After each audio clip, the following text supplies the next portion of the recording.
मंगलाचरण करेंगे। ओम नमः सिद्धेभ्य जय श्री ओम नमः सिद्धेभ्य जय श्री ओम नमः सिद्धेभ्य। मंगलम भगवान वीरो मंगलम गौतमो गणि मंगलम कुंद कुंदाद्यो जैन धर्मोस्तु मंगलम। सर्वमंगल मांगल्यम सर्व कल्याण कारकम प्रधानम सर्वधर्माणां जैनम जयतु शासनम। जैनम जयतु शासनम जैनम जयतु शासनम। नमः समय साराय स्वानुभूत्या चकाशते चित स्वभावाय भावाय सर्वभावांतरच्छिदे।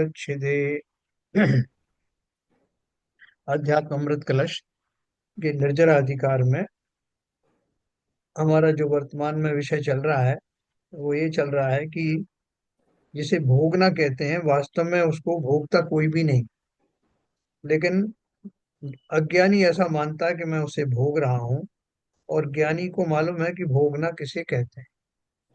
तो व्यवहार दृष्टि से उपचार से ये बात जरूर कही जाती है कि हमने उसको भोगा, पंचेंद्रिय के विषयों को भोगा, उनका भेदन किया। लेकिन वास्तव में जो भोगना शब्द है उसका अर्थ होता है कि वो वस्तु मेरे अंदर में समाहित हो जाए, उसे भोगना कहते हैं। किसी भी वस्तु द्वारा, किसी भी द्रव्य द्वारा किसी पर पदार्थ को भोगा नहीं जा सकता, क्योंकि वो पर पदार्थ उसमें अपने लक्षण विशेष के कारण उस द्रव्य में समाहित नहीं होता। मात्र द्रव्य की शक्तियां और द्रव्य की सामग्री ही द्रव्य में रहती हैं, उसके अतिरिक्त कोई भी सामग्री उसके अंदर में प्रविष्ट होती नहीं। और भोगने का हम अर्थ यही मानते हैं कि जैसे मैंने उसका पूर्णता अपने अंदर में समावेश कर लिया, उसी को भोगना कहते हैं।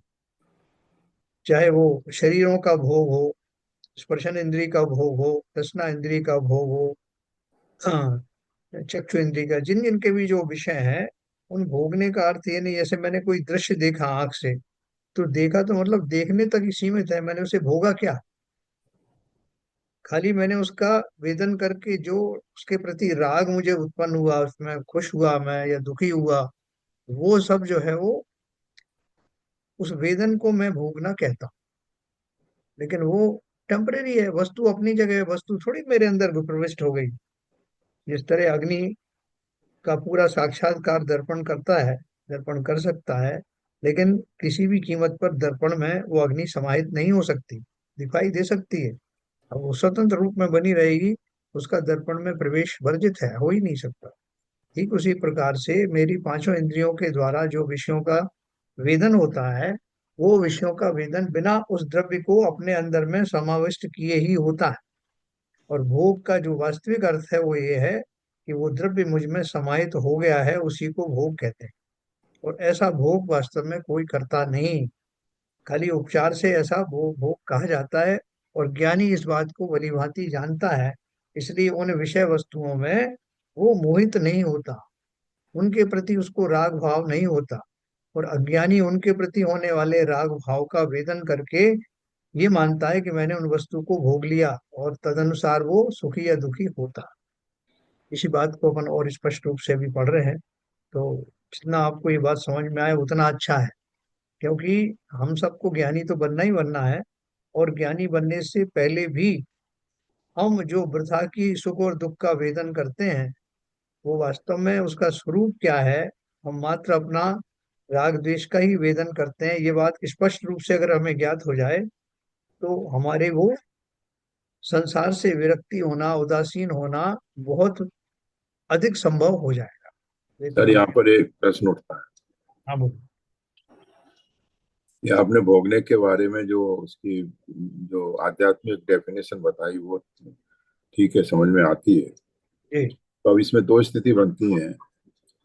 एक ज्ञानी है, वो तो क्या कहते हैं, उसके उसका राग द्वेष नहीं है, इसलिए उसको ना उसमें सुख या दुख कुछ महसूस नहीं करता है, जो हाँ। सुखाभास और दुखाभास जो होता है। और जो अज्ञानी है, वो उसमें क्या कहते हैं, सुखाभास दुखाभास करता है। और आपने ये भी कहा कि जब वो वस्तु है वो आपके आत्मा में घुस नहीं रही है। यस। मगर जो अज्ञानी है वो उसके राग उसमें राग करके दुख और सुख जो भोग रहा है, जिससे उसको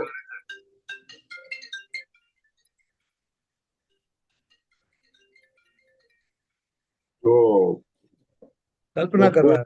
हाँ, राग से उसके अपने कर्मों को बांध रहा है, तो इस स्थिति को क्या कहेंगे? क्या कहेंगे मतलब?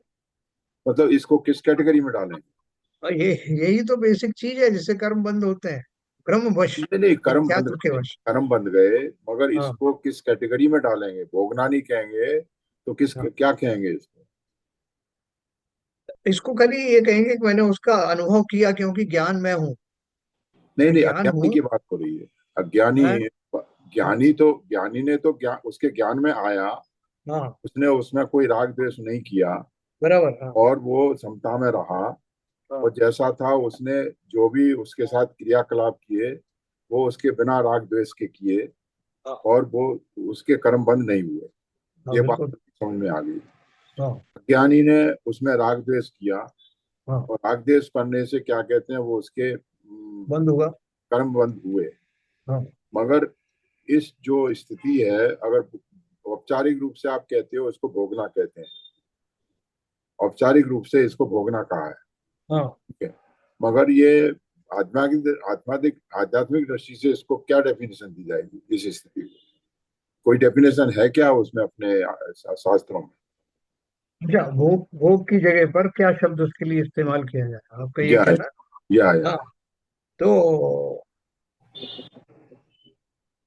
अब देखो, उसमें तो जो अपन ने जो सब पढ़ा था, उसमें ऐसा शब्द तो आया नहीं। उसमें ये जरूर आया है कि ज्ञानी के भोग भी निर्जरा के हेतु होते हैं, क्योंकि ज्ञानी उन्हें जानता है कि कोई वस्तु को भोग नहीं कर सकता, अर्थात वो सम्यक स्थिति में वस्तु के स्वरूप को जानता है।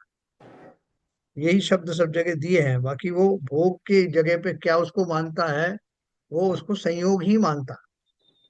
पुण्य और पाप के उदय में होने वाले संयोग और वियोग हैं, उन उनसे वो किसी तरह से जुड़ता नहीं है, ऐसा ही शास्त्रों में दिया एक ये भी आता है कहीं कहीं पढ़ने में कि जो ये कर्म विपाक आते हैं, जो ये भोग या योग जो कहते हैं, इससे कर्म प्रदेश कर्म विपाक और संवर ये इस तरह से भी कहते हैं। मतलब प्रदेश मतलब पार्शियल जो कर्म विपाक आ रहा है तो उससे कर्म विपाक की तरह देखता है, ये मेरा प्रदेश कर्म विपाक है।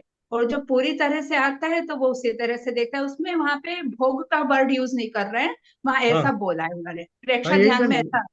यही तो मैंने बताया उनको कि वो खाली ये ध्यान करता है कि मेरे जो किंचित पाप के उदय से या पुण्य के उदय से ये भोगादि सामग्री मिली है, इनमें कोई तथ्य है नहीं।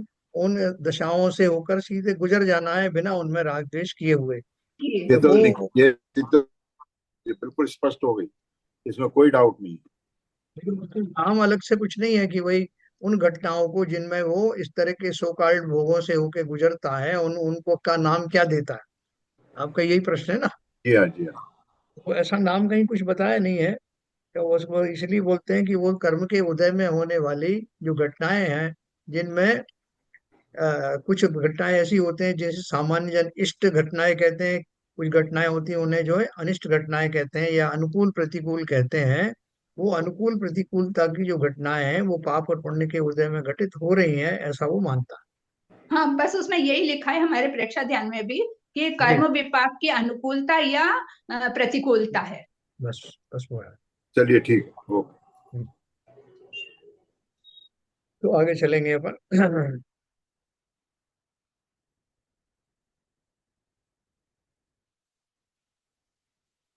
देखो, अपन ने जो पढ़ा था वो फिर मैं एक बार फिर से रिपीट करूंगा। ये 186 नंबर का प्रश्न था। समस्त संसारी प्राणी पंचेंद्रिय के विषयों को भोगते हैं, आनंदित होते हैं। उनकी संप्राप्ति के लिए कोई तो पाप करते हैं और कोई धर्मात्मा पुण्य संचय करते हैं तथा पुण्योदय में उसे प्राप्त करके भोगते हैं। यहाँ कहा गया है कि सम्यक दृष्टि मात्र वर्तमान को भोगता है, तो वीतराग भाव से केवल कर्मोदय ही भोगता है, अतः अबंधक है। देखो, यहाँ भी उन्होंने उसका नाम कुछ नहीं दिया। सम्यक दृष्टि मात्र वर्तमान को भोगता है, तो वीतराग भाव से केवल कर्मोदय ही भोगता है, अतः अबंधक है। ऐसी बात तो ये प्रश्नवाद करता पूछ रहा है, ऐसी बात तो विपरीत अनुभव विरुद्ध प्रतीत होती है। प्रश्नकर्ता ने क्या पूछा है कि भाई जो आपने बोला है कि सम्यक दृष्टि मात्र वर्तमान को भोगता है, तो वीतराग भाव से केवल कर्मोदय ही भोगता है, अतः अबंधक है। तो ऐसी बात तो विपरीत अनुभव विरुद्ध प्रतीत होती है। क्या बोल रहे हैं कि जो अनुभव में तो ऐसा चीज होती नहीं कि वो सम्यक दृष्टि जी उसको भोगे भी और वीतराग भाव से भोगे, ऐसा कैसे संभव। तो उसका समाधान अपन ने पढ़ा था। अनुभव विरुद्ध अवश्य है, क्योंकि संसारी जीव का अनुभव ही ऐसा है। ज्ञान भाव का कभी अनुभव हुआ नहीं, अतः वह रागी को अनुभव विरुद्ध तो प्रतीत होगा ही।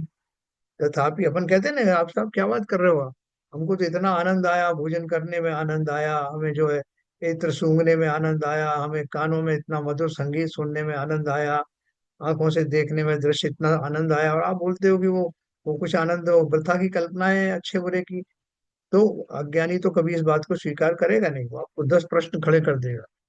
तो इसलिए वो क्या बोल रहे हैं, ज्ञान भाव का कभी अनुभव हुआ नहीं, अतः वह रागी को अनुभव विरुद्ध तो प्रतीत होगा ही। तथापि जिन्होंने पूर्व दशा भी भोगी है और आत्मानुभवन भी पश्चात किया है, वे दोनों दशाओं के अनुभवी जो कहते हैं वह यथार्थ है, प्रामाणिक है ना। हमने तो एक ही तरफ से देखा है, हमने आत्मानुभवन किया ही नहीं। जिन्होंने आत्मानुभवन किया है उनको पता लग जाता है कि मैं कैसा पगला रहा था, किस पागलपन में उनमें आनंदित होता था। तो वो आनंदित होने की बात है क्या, ऐसा तो कब किसको ज्ञात होता है, जो अब आत्मानुभवी हो गया है। और चूंकि आचार्य आदि जो है वो साक्षात इसी संसार में मौजूद हैं, जिन्होंने दोनों दशाएं देखी हैं, इसलिए वो प्रामाणिक हैं। हमारे अनुभव प्रामाणिक नहीं, क्योंकि हमें दूसरी दशा तो पता ही नहीं है। तो यही बोल रहे हैं, तथापि जिन्होंने पूर्व दशा भी भोगी है और आत्मानुभवन भी पश्चात किया है, वे दोनों दशाओं के अनुभवी जो कहते हैं वह यथार्थ प्रामाणिक है, वह उनके अनुभव विरुद्ध नहीं है। संसारी जन वस्तुतः अपने में राग द्वेष भाव ही करते हैं, और वह जिन पदार्थों को अवलंबन लेकर करते हैं, उन पदार्थों का भोक्ता अपने को मानते हैं।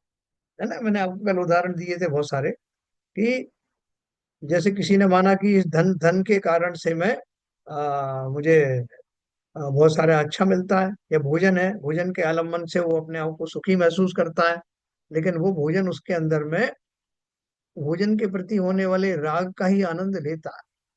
जब पेट भरा हुआ है और कोई उसको जबरदस्ती कहे कि साहब वही स्वादिष्ट भोजन उसी प्रकार का दूसरी बार उसको परोसता है दूसरे किसी ओकेजन पे, तो उसे मजा ही नहीं आता।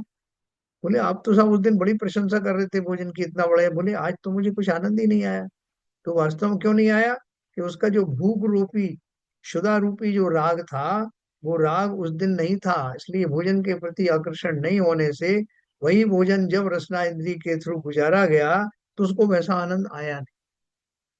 तो ये जो बात कहते हैं आगे भी आएगा कि हम अज्ञानी अपने राग का ही वेदन करता है, उसी में खुश होता है। कितनी प्रबल भूख लगी, कितना कैसा आकर्षण है ना, तो वो आकर्षण ही उसको जो है वो अच्छा या बुरा लगता है। संसारी जन वस्तुतः अपने में राग द्वेष भाव ही करते हैं, और वह जिन पदार्थों को अवलंबन लेकर करते हैं, उन पदार्थों का भोक्ता अपने को मानते हैं। है ना, जो शराब पीने वाला होगा तो साहब आज तो क्या मजा आया, दारू पी, मेरे को सारी चीजें मेरे को सब अच्छी अच्छी लगने लगी। तो वो किसका वेदन कर रहा है, उस अपनी दृष्टि भ्रम के कारण से पदार्थों में आनंद का अनुभव करता है। और उसी व्यक्ति की जब दारू उतर जाती, शराब उतर जाती है, तो उसको उन वस्तुओं में कोई आकर्षण दिखाई नहीं देता। पर यह सत्य नहीं है, पदार्थ तो अपनी सत्ता में अपने द्रव्य गुण पर्याय में रहता है, उसका एक अंश भी जीव अपनी सत्ता में नहीं मिला सकता, अतः उन्हें भोगता नहीं। वह अपने राग भाव का ही भोगता है। पदार्थ का तो ज्ञाता ही हो सकता है, ज्ञाता होने पर भी, उनसे रागी होने पर भी वह उन पदार्थों से त्रिकाल भिन्न है ना। दोनों चीजें उन्होंने बताई, ज्ञाता होने पर भी। ज्ञाता तो जो अज्ञानी है वो भी ज्ञाता हो सकता है। अज्ञानी किसे कहा, कि जो भी मिथ्या दृष्टि है वो भी ज्ञानी तो है ना, क्योंकि ज्ञान उसके पास भी है। तो ज्ञाता होने पर भी और उनसे रागी होने पर भी वह उन पदार्थों से त्रिकाल भिन्न है। चाहे वो मिथ्या दृष्टि हो चाहे सम्यक दृष्टि हो, दोनों ही भिन्न है। ऐसा नहीं कि मिथ्या दृष्टि ही भिन्न है या सम्यक दृष्टि ही भिन्न है। तो ज्ञाता होने पर भी, उनसे रागी होने पर भी वह उन पदार्थों से त्रिकाल भिन्न है, तब उनका भोक्ता कैसे? यह मिथ्या कल्पना ही अज्ञानी को संसार में भटकाती है। इसी से वह पदार्थ के लिए दौड़ा दौड़ा फिरता है।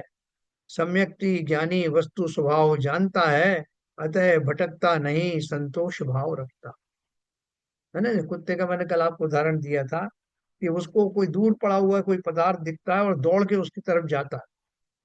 उसको उसको पाने की अभिलाषा होती है, लेकिन जब वस्तु के पास जाता है तो उस वस्तु में उसको कोई ऐसा राग दिखाई देता नहीं, तो उसको सूंघ करके आगे बढ़ जाता है, फिर किसी दूसरे पदार्थ की खोज में लग जाता है। या कभी वो हड्डी वड्डी मिल जाती, कभी उसे लगता है कि ये ठीक है, इसको मुंह में डाल के देखूं, तो वो उसको चबाता है। और चबाता है तो उसके जबड़े में से खून निकलता है खुद के, और उस खून को देख करके और या खून में का स्वाद लेकर उसे लगता है कि ये रक्त जो है हड्डी में से निकला, वास्तव में वो उसका अपना होता है। ठीक उसी प्रकार से जीव जो संसार में जो वस्तुओं को भोगना समझता है, वो भोगना अपने राग का ही भोगना होता है। तो पदार्थ का तो ज्ञाता ही हो सकता है, ज्ञाता होने पर भी और उनसे रागी होने पर भी वह उन पदार्थों से त्रिकाल भिन्न है, तो उनका भोक्ता कैसे? यह मिथ्या कल्पना ही अज्ञानी को संसार में भटकाती है। इसी से वह पदार्थ के लिए दौड़ा दौड़ा फिरता है। सम्यक्ति ज्ञानी वस्तु स्वभाव जानता है, अतः भटकता नहीं है, संतोष भाव रखता। ज्ञानी परिग्रहवान क्यों नहीं है, इसका दृष्टांत से समर्थन करते हैं। कल अपन ने यहाँ छोड़ा था। ऊपर ले लीजिए। हाँ। ज्ञानिनो नहीं परिग्रह भावम कर्म राग रस रिक्त तयेति रंग युक्तिर कषायित वस्त्रे स्वीकृते वही वलिलु लुठती है। राग के रस से शून्य होने के कारण ज्ञानी की कोई भी क्रिया ममत्व परिणाम को प्राप्त नहीं होती, अतः बंध का ग्रहण नहीं है। जैसे कशैले पदार्थ मंजीठ आदि से न रंगे गए श्वेत वस्त्र में स्वीकार किया गया भी लाल आदि रंग यहाँ बाहर ही बाहर रहता है, वस्त्र को लाल नहीं करता। देखो इसका उत्तर वो दिया उन्होंने। रंगरेज होता था ना, रंगरेज पहले जो रंगते थे कपड़ों को, पहले बहुत पॉपुलर होते थे। डाई डाई करने, डाई बोलेंगे क्या बोलते हैं, तो वो पहले तो बहुत ज्यादा चलता था कि अपने सफेद वस्त्र हैं उनको रंगने के लिए किसी को दे देते थे, कौन सा कलर चढ़ाना है, उसे रंगरेज कहते थे। जैसे रंगरेज जब वस्त्र को रंगता है तो उसके पूर्व वह वस्त्र को मंजीठ लोध आदि कशैले द्रव्य से भिगो लेता है ना, अभी जैसे सोडे वोडे में भिगो लेते हैं, तब रंग में डालता है। इसका फल यह होता है कि वस्त्र पर पक्का रंग चढ़ जाता है। अन्यथा अर्थात यदि वस्त्र को कशैले द्रव्यों से भिगोया ना जावे और रंगा जाए, तो वह वस्त्र ऊपर से तो रंगा सा लगता है, पर रंग वस्त्र में प्रवेश नहीं करता। ऐसा वस्त्र पानी में डालने से उसका रंग तत्काल दूर हो जाता, मतलब वो परमानेंट नहीं चलता। इसी प्रकार कषाय जो रागादि परिणाम, उनसे जो जीव रंगा हुआ नहीं है, उसको जो कर्मोदय के भोग की क्रियाएं हैं, चाहे वह शुभोदय का भोग हो चाहे अशुभोदय का हो, उस समस्त क्रियाओं से वह कर्म बंध को प्राप्त नहीं होता। तो वो क्या बढ़िया उदाहरण दिया है कि वो उस कषायों से, वो कषायला शब्द बोला ना, यहाँ कषाय शब्द बोला, तो बोले कषाय आदि जो रागादि परिणाम है, उनसे जो जीव रंगा हुआ नहीं है, यानी ज्ञानी है, उसमें दृष्टि है, उसकी जो कर्मोदय के भोग की क्रियाएं हैं वो कैसी है? चाहे शुभोदय का भोग हो चाहे अशुभोदय को, उस समस्त क्रियाओं को वह कर्म बंध को प्राप्त नहीं होता। उसकी क्रियाएं वैसी हैं कि ऊपर से रंग लगाया भी तो तुरंत निकल गया, जो उन्होंने उसकी सिमली दी है। दूसरा दृष्टांत, जैसे बालक काम वासना से रहित है, उसे कोई भी महिला उठा ले और वह उसके स्तन आदि का स्पर्श करे तो अपराधी नहीं होता, किंतु वही युवावस्था में स्पर्श करे तो अपराधी माना जाता है। दोनों अवस्थाओं में काम वासना जन्य राग के अभाव व सद्भाव का ही अंतर है? इसी तरह ज्ञानी और अज्ञानी की क्रियाओं में रागादि के अभाव और सद्भाव के कारण ही बंध के अभाव व सद्भाव का कथन किया गया है। देखो, बहुत बढ़िया उदाहरण दिया है ना। आप, कोई बच्ची है, भले ही जवान भी है, तो बेटा माँ माँ और पिता के सामने तो वो अगर कोई बीमार भी हो जाए, वो उसके पूरे शरीर का स्पर्श भी करें, तो वो कोई उसका विपरीत उसको कोई लेगा नहीं, अन्यथा। लेकिन वही अगर जो है वो युवा महिला कोई और व्यक्ति किसी बुरी दृष्टि से उसका स्पर्श करे तो वो अपराध माना जाता है। तो फर्क काहे में आया? वस्तु तो वही है, शरीर वही है, लेकिन दृष्टि का फर्क है।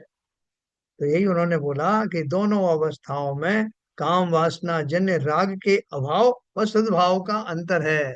माता पिता को राग भाव नहीं है उस तरह का, और उसको उस तरह का, मतलब काम वासना वाला, और दूसरे व्यक्ति को है, तो उसकी अपेक्षा से उनको कर्म बंध होते हैं। इसी तरह ज्ञानी और अज्ञानी की क्रियाओं में रागादि के अभाव और सद्भाव के कारण ही बंध के अभाव व सद्भाव का कथन किया गया। बिल्कुल सिंपल बात। उसी प्रोसेस से दोनों गुजरते हैं, लेकिन आपकी दृष्टि में क्या है, आपके भावों में क्या है, उसके अनुसार कर्मों का बंध होता है। ज्ञानी स्वपर का ज्ञायक है, ये बात आप सबके समझ में आ गई होगी। अभी बोल रहे हैं, देखो, ज्ञानी स्वपर का ज्ञायक है, अतः परद्रव्य को यह मेरा है ऐसा कैसे मानेगा? उसे तो अपने निज वैभव का यथार्थ ज्ञान है, स्वामय पर का प्रवेश होता ही नहीं, तब उससे राग करना भी निरर्थक है। मैं किस स्त्री को अपना मानूं, किस स्त्री शरीर को या पुरुष शरीर को अपना मानूं, जब मैं वो मेरे अंदर में प्रविष्ट होता नहीं। मैं मात्र कल्पनाएं करता हूँ। तो साहब, ये स्त्री मेरी हो गई, ये पुरुष मेरा हो गया, ये सब मान्यताएं क्या है, कौन किसका हुआ? जिस शरीरों में वो निवास करते हैं, वो जो स्वशरीर उस जीव का स्वयं का ही नहीं है, तो तुम्हारा क्या होगा? है ना? तो ज्ञानी स्वपर का ज्ञायक है, अतः परद्रव्य को यह मेरा है ऐसा कैसे मानेगा? उसे तो अपने निज वैभव का यथार्थ ज्ञान है, स्वामय पर का प्रवेश ही नहीं होता, अब उससे राग करना भी निरर्थक है। लौकिक ज्ञानी भी जैसे यह जानता है कि सामने खड़ा महल राजा का है, उसकी समस्त शोभा व सामग्री उसकी है, मेरी नहीं है। यदि मैं उसे अपनी मान लूं और ऐसा व्यवहार करूं कि उसे स्वीकार कर उसका उपभोग करूं, तो राज कर्मचारियों द्वारा बंधन में डाल दिया जाऊंगा। अतएव वह सब कुछ देखते हुए भी लौकिक दृष्टि से स्वपर के भेद के सामने रखकर ही उसे देखता है। अतः ज्ञान तो करता है, पर बंधन में नहीं पड़ता है। किसकी बात कर रहे हैं? लौकिक ज्ञानी। लोक में भी अपन हर वस्तु के ऊपर अपना दावा नहीं ठोक देते कि नहीं तो मार पड़ेगी बिना बात के, कोर्ट कचहरी हो जाएगी। तो बोले, जब तुम वहां इतने ज्ञानी हो रहे हो कि ये चीज मेरी नहीं, जो चीज मेरी नहीं उसको मैं मेरी कहने का साहस ही नहीं करता हूँ, और उसे मान लेता हूँ कि किसी और की है, तो यहाँ पारलौकिक ज्ञान की जब बात चल रही है, तो तुम ऐसा क्यों नहीं मानते कि संसार के समस्त पदार्थ जो उससे अलग हैं, उनमें मेरा प्रवेश हो नहीं सकता? वो मेरे हो नहीं सकते। मैं कितना भी प्रलाप कर लूं, वो मेरे कभी हो नहीं सकते। पर है परजन लोए, है, जहाँ देह अपनी नहीं तहाँ ना अपना को। तो इसलिए ये जो 12 भावना आदि के माध्यम से जो संदेश दिया है, बहुत प्रबल संदेश है। उसको अपन अपने जीवन में घटित करें, तो उसमें तरह तरह से लोगों ने उसको दिए हैं। देख बिरानी चोपड़ी मत ललचाए जीव, रूखा सूखा खाए के ठंडा पानी पियो। तरह तरह के कोटेशंस हैं, तो किस लिए दिए गए हैं? लोक में भी लोगों को बताया कि किसी दूसरे की वस्तु के ऊपर में आ, ललचाओ मत, ये सब बताते हैं। दूसरे की वस्तु लोक में तो चलो इस हिसाब से है कि उसकी मान्यता है, किसी का अधिकार क्षेत्र में है, किसी को कागज के ऊपर वो दी हुई है। लेकिन यहाँ यूनिवर्सली कोई आपको लिख के भी दे दे कि ये जो है ये शरीर आपको अलॉट किया जाता है, इतने साल तक आप इसका भोग करेंगे, तब भी कोई गारंटी नहीं कि उतने साल तक वो शरीर मेरे पास रहेगा, उसी अवस्था में रहेगा, क्योंकि वो स्वतंत्र पदार्थ है। कौन गारंटी देगा दूसरे पदार्थों। तो इसलिए ना बहुत तरीके से उन्होंने बताया है इसकी। अतएव सब कुछ देखते हुए भी लौकिक दृष्टि से स्वपर के भेद को सामने रखकर ही उसे देखता है। अतः ज्ञान तो करता है पर बंधन में नहीं पड़ता। इतना सुंदर ताजमहल है वह, इतना सुंदर राजा का महल है, वह कैसा कैसा है वो मुझे सामने ही दिखाई दे रहा है, लेकिन मैं उसको हड़पने का, उसे भोग करने का भाव नहीं रखता, क्योंकि मालूम है अगर करूंगा तो मैं बंधन में पड़ जाऊंगा। तो जब लोक में इतना हमको ध्यान है, इतने चतुर हैं हम, तो पारलौकिक भाव में क्यों नहीं है। यहाँ तो एक ताजमहल एक राजमहल की बात हो रही है, वहां तो संसार का कोई भी पदार्थ मेरा नहीं है भाई साहब। तो आप बोलोगे मेरा नहीं तो किसका है इसका कोई उत्तर बताओ भाई। अपन बोलते हैं सब चीजें पर हैं, तो पर का अर्थ क्या है। पर का अर्थ क्या है, मेरे नहीं है तो किसके हैं, कोई बताए इसका उत्तर। वो जो भी द्रव्य है वो खुद का ही है। हाँ नहीं, द्रव्य है वो जो खुद का ही है, उसका ही है द्रव्य, द्रव्य, उसकी सत्ता अपनी है। बहुत बढ़िया। वो किसी की दूसरी की सत्ता नहीं है। पर का मतलब ये है पर का कि मतलब वो द्रव्य अपने अपने आप का ही है, बिल्कुल सही कहा। अपने आप का ही है, और वो जो मेरी आत्मा है वो वही है सही है। मेरी आत्मा। पर और स्व में और पर में इतना ही, यही तो अंतर है। बस मैं दूसरों के लिए पर हूँ, पर मेरे लिए दूसरे हैं। संसार का सभी द्रव्य अपने अपने में प्रतिष्ठित हैं, उनका अपना वस्तुत्व गुण है, उनका अपना दायरा है, उनके अपने गुण हैं, और उसके अतिरिक्त किसी और के नहीं। इसमें किसी को कोई भ्रम होना ही नहीं चाहिए। तो जो जिसका है वो उसका ही है, पर का अर्थ है मेरे नहीं है। तो किसके हैं, आपने सही कहा, जिसके हैं उसी के हैं। जो द्रव्य है उस द्रव्य के ही है, मेरे नहीं। ऐसा क्लैरिटी के साथ में हमें जो जो उदासीन होते हैं, जो वैराग्य ले लेते हैं, वो यही तो मानते हैं कि ये मेरे हैं ही नहीं, मेरे न हुए ये मैं इनसे अत्यंत भिन्न अखंड क्या है, निराला। अभिन्न अखंड निराला हूँ। निज में पर से अन्यत्व लिए, निज समरस पीने वाला। निराला। देखो उनको, ये ज्ञानियों को निरंतर ये भाव चलता है। जैसे हम कहीं चले जाएं तो कोई कोई लालची व्यक्ति हो, किसी के घर में प्रवेश करे, उसकी बहुत सारी चीजें दिखाई दे तो उसको लालच आ जाए, "अरे यार ये चीज तो मेरे पास होना चाहिए, इतनी बढ़िया घड़ी है ये तो मेरे पास होना चाहिए, ये फलानी चीज मेरे पास होना चाहिए।" लेकिन ज्ञानी को मालूम है कि सारी चीजें इस धरा की इस धरा पर सब धरा रह जाएगा, और वस्तुएं कहीं जाती नहीं, किसी की आज तक हुई नहीं। वही वस्तुएं, मकान आप निकल गए, मकान तो बना रहा, और वो कितनी कितनी पीढ़ियों को सर्व करता रहा, बाद में किसी और को बेच दिया गया, बाद में जब गिर गया तो उसके जो है अवयव इधर उधर बिखर गए। कैसे कैसे संसार की चीजें हैं, लेकिन ये चार दीवारी कहते हैं ना, तो अपना तीन लोग का वो जो वलय है ना, तीन वलय जो रस्से बने हैं वायुओं के, वो उसके अंदर ही सब कन्फाइंड है, उसी में रहेगा सब, आकाश में भी कुछ जाएगा नहीं। हम और आप अपनी पर्याय बदल के इधर उधर हो जाएंगे, लेकिन वो मटेरियल सारा, रॉ मटेरियल, वो भी उसकी पर्याय भी बदलती रहे भले ही, लेकिन मटेरियल सब उसी के अंदर में समाहित रहेगा। किसी का आज तक हुआ नहीं। कितने चक्रवर्ती हुए, कितने तीर्थंकर हुए, कितने समुशरण बने, लेकिन कोई भी चीज कोई साथ ना तो लेकर गया, और ना ही उनका विनाश हुआ। वो कण आज भी सब मौजूद हैं, और नए नए निर्माण हो जाते हैं उन्हीं वस्तुओं से। मेरा जो शरीर है वो भी बिखर जाएगा, और किसी और शरीर के निर्माण में काम आएगा। मेरे माता पिता कहाँ गए, बड़ा दुख होता है साहब सुन सुन करके कि वो चले गए, वो होते काश तो अच्छा होता। कितने माँ बाप छोड़ आए पहले, अनादि काल से अब तक कितने माँ बाप हुए, और मैं कितनों का माँ बाप बना। लेकिन कोई भी दशा अजर अमर नहीं है। हाँ, शरीर जिन परमाणुओं से बनता है वो परमाणु आज भी जीवित हैं और हमेशा जीवित रहेंगे। उनका आकार प्रकार, उनका जो स्कंध है, वो बदलते रहते हैं। इसलिए संसार की कोई वस्तु मेरी नहीं, और ना होना ही बहुत अच्छा है। होता तो मैं उस परिग्रह में मरा जाता। ये तो बहुत अच्छी बात है, कोई मेरी नहीं, मेरी कोई जिम्मेदारी नहीं, है ना। जिम्मेदारी से रहित होकर के अपरिग्रही होना, या अकिंचन भाव को का धारी होना परम सुख की दशा है। हम आज भी अकिंचन धर्म का पालन करने वाले हैं। कैसे हैं? बाई फोर्स हैं, लॉजिकली हैं, नेचुरली हैं, क्योंकि मेरा है ही नहीं कुछ। लेकिन मैं इस बात को जानता नहीं, मानता नहीं।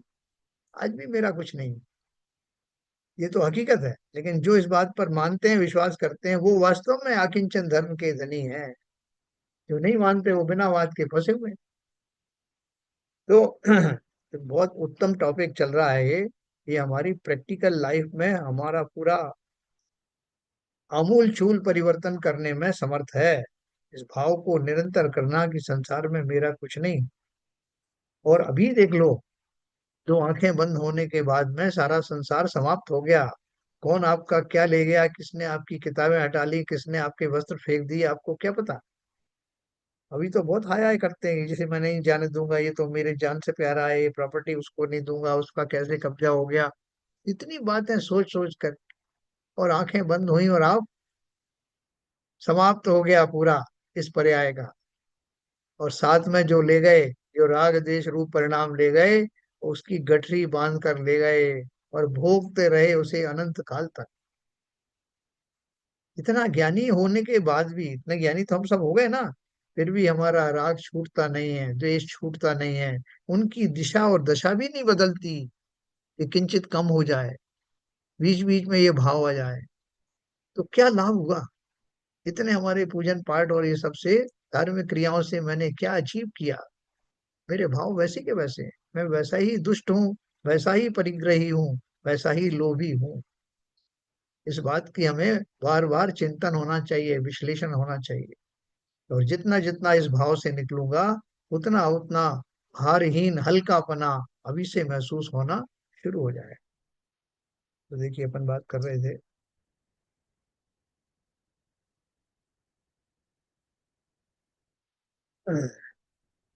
हाँ देखो, ये यहाँ से यहाँ में मैं बात किया। अतएव सब कुछ देखते हुए भी लौकिक दृष्टि से स्वपर के भेद को सामने रखकर ही उसे देखता है। अतः ज्ञान तो करता है, पर बंधन में नहीं पड़ता। इसी प्रकार सम्यक दृष्टि स्वपर का यथार्थ भेद ज्ञानी होता है। उसने अपने वैभव को स्वीकार किया है। अतः यद्यपि पर के बीच में रहता है, लौकिक जनों में लौकिक व्यवहार में निपुण है, तथापि अंतरंग से उसमें लिप्त नहीं है। अतः अपरिग्रही ही है। देखो, जब हम अपने स्वजनों से कोई बात करते हैं, तो हम उनको कैसे बोलते हैं? अरे भाई साहब, आप चिंता मत करो, अभी तो मैं बैठा हुआ, तुम क्या कर लोगे भाई? अरे साहब, आप समझते नहीं हो, मैं पूरा सपोर्ट दूंगा। हाँ, तो ये जो एक मिथ्या दृष्टि भी इस तरह का वचन बोलता है। और एक सम्यक दृष्टि भी अगर ऐसे वचन बोलना चाहे, बोले कभी किसी को खाली सांत्वना देने के लिए, तो तब भी वो अगर ऐसा कहेगा कि आप चिंता क्यों करते हो, अभी तो मैं हूं ना। तो अभी तो मैं हूं, तो उसका अर्थ वो क्या लगा रहा है अंदर? उसका अर्थ ये नहीं है कि मेरी ये पर्याय आपके सामने खड़ी हुई है। वो आपको सांत्वना देने के लिए भले ही वो उपयोग कर रहा है, लेकिन उसे मालूम है कि मैं का अर्थ क्या है। मैं तो हमेशा ही हूं, और तुम भी हमेशा से हो। न तुम्हारा कुछ बिगड़ा है, न मेरा कुछ बिगड़ेगा। खाली मात्र बिगड़ेगा तो ये संयोग जो आज दिखाई दे रहे हैं, चाहे वो बुरे संयोग हो चाहे अच्छे संयोग हो, ये कल नहीं रहेंगे। जिस तरह से सुख स्थायी नहीं है, लौकिक सुख, उसी तरह दुख भी स्थायी नहीं। घबराने की क्या जरूरत है? अभी तो मैं हूं और मेरा ज्ञान है, तुम हो और तुम्हारा ज्ञान, जो हमेशा रहने वाला है। पदार्थ किसी भी रूप में रहें, लेकिन मैं चैतन्य हूँ, मैं आत्मद्रव्य हूँ, मैं ज्ञानी हूँ। इस ज्ञान के बल पर पदार्थ की कोई भी पर्याय हो मुझे डिगा नहीं सकती। ऐसा चिंतन ज्ञानियों को होता वो लौकिक जनों में, मैंने बताया ना, लौकिक जनों में लौकिक व्यवहार में निपुण है, उन्हें भली बात समझाए, भाई यार क्यों डरते हो, क्या हो जाएगा जिसके लिए तुम मरे जा रहे हो, दुखी हो रहे हो। बोले साहब मैं चला जाऊंगा तो इन बच्चों का क्या होगा, ये मेरे खेत खलिहान दुकानों का क्या होगा। तो उसको सांत्वना देते हैं, चिंता मत करो, ये जमीन जायदाद आज तक किसी की हुई नहीं, बड़े बड़े चक्रवर्ती आए वो भी साथ लेके गए नहीं, तुम ये मानकर चलो जितना तुम्हें वो करना था कर लिया, साथ किसी के गए। तो ज्ञानी के समझाने में और अज्ञानी के समझाने में थोड़ा भेद जरूर है, लेकिन लौकिक व्यवहार जो है में इस तरह से बातें कही जाती हैं। लेकिन बोल रहे हैं, तथापि अंतरंग से उसमें लिप्त नहीं है कौन, ज्ञानी, अतः अपरिग्रही ही है। तो बोले कौन इसका देखभाल करेगा, अरे मैं हूं ना भाई, सब कर लूंगा। उसको सांत्वना देना है जिससे कि वो चैन से अपना, उस समय उसको भाषण नहीं चलेगा। जो मरणासन्न जीव है उसकी दशा देख करके लौकिक जन बुद्धिमानी पूर्वक उस तरह का ही व्यवहार करते हैं जिससे वो शांति पूर्वक अपने प्राण त्याग सके। लेकिन अंतरंग में वो व्यक्ति जानता है कि इसका प्रलाप भी व्यर्थ है, और अगर मैं अब इस समय ऐसा समझाऊंगा तो वो समझेगा नहीं। लेकिन अंतरंग में मैं मानता हूं कि किसी का कोई है नहीं। उन वैराग्य के क्षणों में दूसरे को उद्बोधना दे या ना दे, ज्ञानी स्वयं को उद्बोधना अवश्य देता रहता है। शमशान घाट में खड़े हुए अपने परिजन को दफनाते हुए जलाते हुए भी ज्ञानी को इस सब का भान रहता है कि देखो जो सिद्धांत मैंने पढ़ा है वो कितना सत्य है, जो आया है उसे जाना है, जिन शरीरों से जिन परमाणुओं से शरीर बना है वो बिखर जाने वाला है, और सबको अपने अपने कर्म की गठरी खुद ही ढोना पड़ती है, वही साथ जाती है। बाकी तो जो चादर वादर उड़ाई जाती है वो सब भी यहीं रह जाती है। ऐसा ज्ञानी निरंतर अपने भावों को पुष्ट करता है। तो अब वो क्या बोल रहे हैं, यद्यपि वह पर के बीच में रहता है कौन, सम्यक लौकिक जनों में लौकिक व्यवहार में निपुण है, तथापि अंतरंग से उसमें लिप्त नहीं है, अतः अपरिग्रही ही है। इच्छा का नाम परिग्रह है? सबसे बड़ा जो हमारा जो परिग्रह है मिथ्यात्व है। यहाँ बोल रहे हैं इच्छा का नाम परिग्रह है, जिसे इच्छा या वांछा होगी वह पर का परिग्रह करेगा।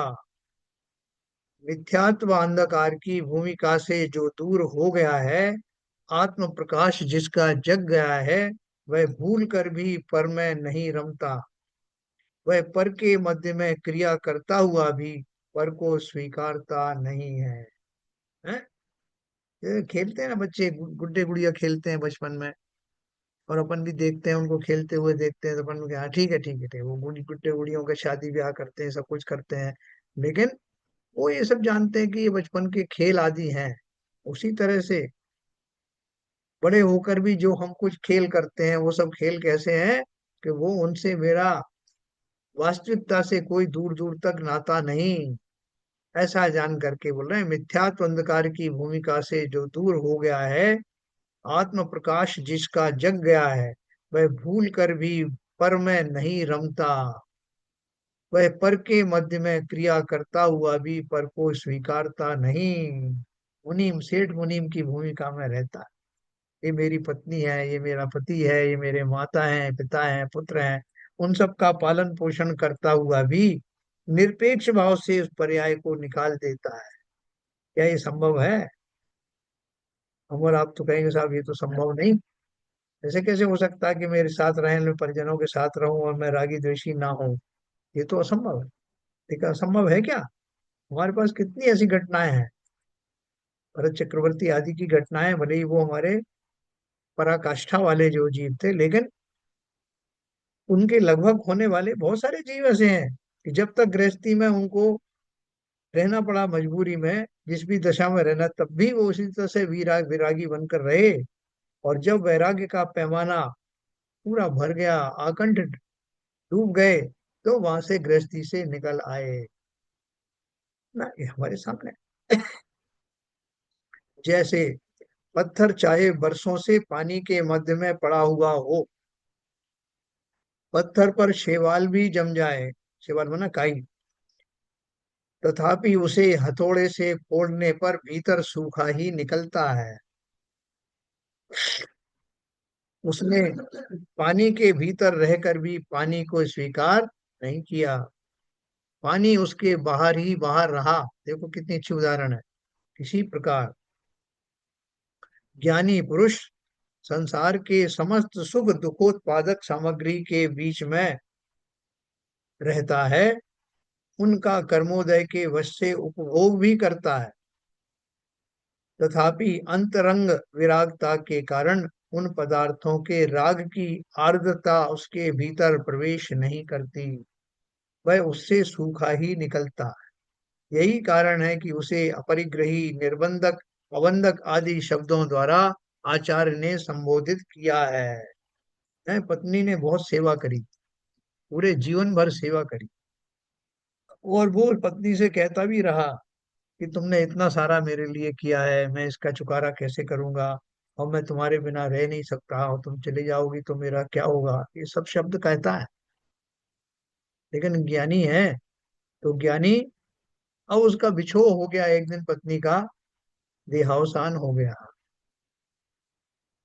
तो लोग उससे उम्मीद कर रहे थे कि ये तो अब फूट फूट के रोएगा, ये तो पागल हो जाएगा। कि किन शब्दों में अपनी पत्नी की प्रशंसा किया करता था, लगता था उसके बिना रहेगा ही नहीं, तो अब तो इसका हो सकता है कि मरण ही हो जाए इस गम से। लेकिन लोग देखते हैं कि वो विचलित नहीं हुआ, आंख में आंसू भी नहीं आया, गंभीर जरूर रहा, लेकिन पागल नहीं हुआ, भयभीत नहीं हुआ। जिस दुख की लोग कल्पना कर रहे थे वो दुख उसमें दिखाई दिया ही नहीं। तो किस बल पर नहीं दिखाई दिया? क्योंकि वो सारे जीवन भर अपने लौकिक व्यवहार को भी निभाता रहा, और अंतरंग में इस बात का विश्वास भी उसे बना रहा कि कौन किसका है। संसार में जो आया है उसको जाना ही है, यह विधि का विधान है। ऐसा भाव रखते हुए ऐसी प्रिय पत्नी के वियोग में भी असंतुलित नहीं हुआ, क्योंकि वो उस प्रक्रिया को जानता था। इसलिए उन्होंने बोला, वो उदाहरण जो दिया है, क्या दिया है कि वो पानी में चारों तरफ से पानी से डूबा हुआ वो पत्थर, और उसके ऊपर काई तक जम गई, फिर भी लोग तो सोच रहे थे इतनी काई और पानी के बीच में रह के तो पत्थर सड़ गया होगा। जैसे हम इसी उस एग्जाम्पल में पत्नी के प्रेम के में डूब करके, अपने स्वजनों के प्रेम में डूब करके लोग बोले कि ये तो रागी होगा ही होगा 100%, इतना उनके साथ रह रहा है, इसका व्यवहार भी सबके प्रति कितना अच्छा है, तो ये तो उनमें डूब गया। लेकिन जरूरी नहीं, मैं ज्ञानी हूं तो अंदर से अपना भेद भी जानता हूँ। इस पर्याय में रह रहा हूँ, पिछले पुण्यादि के कारण इन जीवों से मेरा पिछले जन्मों का संबंध था, इसके कारण इस गृहस्थी में रह रहा हूँ। लेकिन घोंसला खाली हो जाएगा, सब पंछी अपने अपने उस दिशाओं में उड़ जाएंगे, ये बात का विश्वास भी सदा रखना। अगर ये रहा तो फिर कोई भी वियोग मुझे परेशान करेगा नहीं, है ना। तो इन्होंने बोला, इसी प्रकार ज्ञानी पुरुष संसार के समस्त सुख दुखोत्पादक सामग्री के बीच में रहता है, उनका कर्मोदय के वश से उपभोग भी करता है, तथापि अंतरंग विरागता के कारण उन पदार्थों के राग की नमी, आर्द्रता उसके भीतर प्रवेश नहीं करती, वह उससे सूखा ही निकलता है। यही कारण है कि उसे अपरिग्रही, निर्बंधक, अबंधक आदि शब्दों द्वारा आचार्य ने संबोधित किया है। अब थोड़ा सा अपन और लास्ट का पढ़ते हैं। देखो ये जो जो कुछ भी आ रहा है मैटर, ये हमको निर्लिप्त बनाने के लिए पर्याप्त है। अगर हमने इसका एक अंश भी ग्रहण किया तो ना सही पूर्ण वीर वीतरागी बनना, ना सही पूर्णतः उदासीन होना, लेकिन थोड़ा भी अगर हमारा राग की इंटेंसिटी कम हो गई, द्वेष की इंटेंसिटी कम हो गई, तो हमारा ये पढ़ना सार्थक हो गया। ज्ञानी की निर्लिप्तता को पुनः कहते हैं। देखो ज्ञानी कैसा होता है। ज्ञानवान स्वरस्तोपि यत स्यात् सर्व राग रस वर्जनशील, लिप्यते सकल कर्म विरेश, कर्म मध्य पतितोऽपि ततो न। क्योंकि ज्ञानी पुरुष अपने स्वरस से, अर्थात स्वभाव से ही संपूर्ण राग रस से दूर रहने रूप स्वभाव वाला है। इससे कर्म के बीच पड़ा हुआ है तो भी यह ज्ञानी संपूर्ण कर्मों से लिप्त नहीं होता। जीव चैतन्य स्वभाव वाला है और कर्म जड़ स्वभावी है। रागादि भाव अचेतन भाव हैं, अतः चेतन का अचेतन भाव से दूर रहने का ही स्वभाव है। फलतः सम्यक दृष्टि ज्ञानी पुरुष जब तक संसार में है तब तक शुभ अशुभ कर्मों के उदय को भोगेगा, तथापि अलिप्त रहेगा। है? सम्यक दृष्टि जीव जो है, अभी वो ऊपर की कैटेगरी की बात नहीं कर रहे, लेकिन ऊपर की कैटेगरी में भी वही रहेगा। ऊपर की कैटेगरी में रहने वाला जो पुण्य स्थान वाला जीव है, श्रेणी आरोहण वाला जो जीव है, सम्यक दृष्टि, वो भी उसके शुभ और अशुभ भाव कर्म का उदय होता रहता है, चलता रहेगा। उनको भोगेगा, और भोगे का अर्थ अपन समझ गए हैं। भोगने का अर्थ क्या है? अपन वैसे संसार में कहते हैं भाई साहब तुमने ऐसे पाप किए हैं तो अब भोगो। तो वो ज्ञानी को भी जो अपन कह सकते हैं कि भोग रहे हैं अपने पाप को, बिल्कुल भोग रहे हैं। किसी को जो है मुनि अवस्था में कोढ़ निकल आया, किन्हीं को मुनि अवस्था में किसी ने सिगड़ी जला दी, ये सब पाप के उदय है ना, वो जीव भोग रहे हैं। तो गज कुमार मुनि ने भोगा कि नहीं भोगा? बोले नहीं भोगा। तो क्या बात कर रहे हो, पूरा सिर जलने लगा, आत्मा जो पूरा शरीर जल गया, आप बोल रहे भोगा ही नहीं है? भोगना ही नहीं तो और क्या था? हाँ, तो वो आगे नीचे नीचे लिखा होगा, ज्ञानी मुनिजन घोर उपसर्ग के आने पर उन्हें सहन करते हुए भी, तज्जन्य शारीरिक अंग भंगादि के क्लेश उठाने पर भी समता भाव से उन्हें सह लेते हैं। वे कहते हैं कि यह पूर्व कर्म के विपाक का फल है। जैसा भी नीरजा जी कह रही थी ना, विपाक माने उदय, पूर्व अपराध का फल है। इसे समता से भोगना ही श्रेयस्कर है, अतः उससे विचलित नहीं होते, अपने स्वरूप में निमग्न रहते हैं, जिसके फलस्वरूप उनके इन सब कर्मों की निर्जरा ही होती है और वे निज रस की निमग्नता से कैवल्य को प्राप्त करते। इतनी विपरीतता के बीच में, है ना, हमारे हाथ में हमारी उंगली में कोई गर्म चीज रख दे, उंगली जला दे, और कोई हमसे कहे कि भाई साहब मन लगाओ जरा, सामने पूजन चल रही है, भगवान का ध्यान करो, थोड़ा सा समता में बनो। अपन क्या बोलेंगे? तुमको समता की पड़ रही, तुम दिख नहीं रहा मेरा हाथ जल गया, पहले मैं इसका उपचार करूं या समता पमता की बात करूं? तो जिसका संपूर्ण शरीर दहक रहा हो धधक रहा हो, जिसे मालूम है कि शरीर की मृत्यु निश्चित है, और ऐसे समय में वो जीव रुदन विलाप या दुखी होने की बजाय समता में रहे, क्या ऐसा संभव है? उन्होंने बताया कितने जीवों की कथा सुनाते हैं तुम्हें, और तो और ऐसे जीव हैं कि वो, उनकी समता का क्या मुकाबला करोगे? अगर वो समता नहीं होती तो उस घोर उपसर्ग के बीच में भी उन्हें केवल ज्ञान कैसे हो जाता, है ना? तो वे कहते हैं कि यह पूर्व कर्म के विपाक का फल है, पूर्व अपराध का फल है, इसे समता से भोगना ही श्रेयस्कर है, अतः उससे विचलित नहीं होते, अपने स्वरूप में निमग्न रहते हैं, जिसके फलस्वरूप उनके इन सब कर्मों की निर्जरा ही होती है और वे निज रस की निमग्नता से कैवल्य को भी प्राप्त करते हैं। भरत चक्री जैसे पुण्योदयवान गृहस्थ थे, चक्रवर्तित्व की संपदा के बीच रहते हुए भी उसे कर्मोदय जन्य विडंबना मानकर उससे विरक्त ही रहते थे। यही कारण है कि अवसर पाने पर उसे त्याग दिया और दिगंबरी दीक्षा लेकर अंतर मुहूर्त में ही कैवल्य को प्राप्त किया। जैसे अपन को किसी ने कहीं ऐसी जगह फंस गए, अपन यहाँ बहुत बदबू आ रही थी, या बहुत ऐसे लोग थे जो महीनों से नहाए धोए नहीं है, बहुत सारे ऐसे ब्लिच टाइप के लोग थे, तो मैं कैसा रहता हूँ कि तई मौके की ताक में रहता हूँ कि कब यहाँ से निकल बाहर हो जाऊं।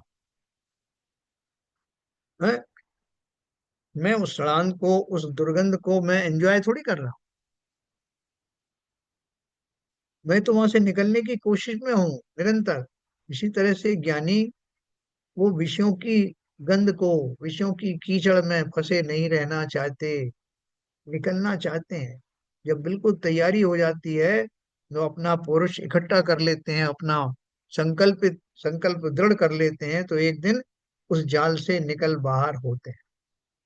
तो बोले इतने दिन तक क्यों नहीं है? बोले उतने दिन तक उनका वो वैराग्य पुष्ट हो रहा था, उनका संकल्प विकसित हो रहा था। देखो इन्होंने लिखा ना, यही कारण है कि अवसर पाने पर उसे त्याग दिया और दिगंबरी दीक्षा लेकर अंतर मुहूर्त में ही कैवल्य को प्राप्त किया। अतः सिद्ध है कि रागादि जीव के स्वभाव नहीं है, ज्ञानी ऐसा जानते हैं और मानते हैं। ये मैं एक ये पढ़ के आप समाप्त करूंगा। याद रख, तादृगिहास्ति तस्य वशतो यस्य स्वभावो हि यः कर्तुं नैव कथंचनापि हि परै पररैन्यादृशः शक्यते। अज्ञानं न कदाचनापि हि भवेज्य ज्ञानं भवन संततम। ज्ञानिन भुंज परापराध जनितो नास्ति यह बंधस्तवा। ये अपन कल पढ़ेंगे 150 नंबर का, जिसमें हमको क्या पढ़ने को मिलेगा कि ज्ञानी पुरुष को अब संबोधन किया जाए। कौन करेगा संबोधन? आचार्य संबोधन करेंगे ज्ञानी जी। संबोधन क्यों करने की जरूरत है? ज्ञानी तो ज्ञानी ही है, लेकिन क्या है, देशना का लाभ मिलते ही ज्ञानी को पंख लग जाते हैं, और अज्ञानी जीव भी उसको सुन करके सम्यक दृष्टि बनने का संकल्प धारण कर लेते हैं। इसलिए कल की गाथा, कल का जो कलश है इसके लिए है। अभी समय हो गया। कैसा लग रहा है सबको? कुछ समझ में आने में दिक्कत हो तो बताएं। ठीक चल रहा है। ठीक है। तो नीरजा जी, आप क्या बोल रही थी? इस परीक्षा ध्यान में इसी का कुछ वो होता है, आपकी प्रैक्टिस होती है? हाँ, वो उसमें यही प्रैक्टिस करवाते हैं कि सारी चीजें अनित्य हैं, केवल हाँ, हमारी आत्मा ही नित्य। तो इस संसार में रहते हुए हमें इस संसार में किसी से अटैच नहीं होना है। डिटैचमेंट रखकर अपने कर्तव्य पूरे करते हुए अपने आत्मा के स्वभाव में रहना है। ऐसा वो ध्यान भी लगाते होंगे उस बीच में, ऐसा ध्यान चिंतन करने करवाते हैं, ध्यान करवाते हैं, अनुप्रेक्षा करवाते हैं। का? हाँ,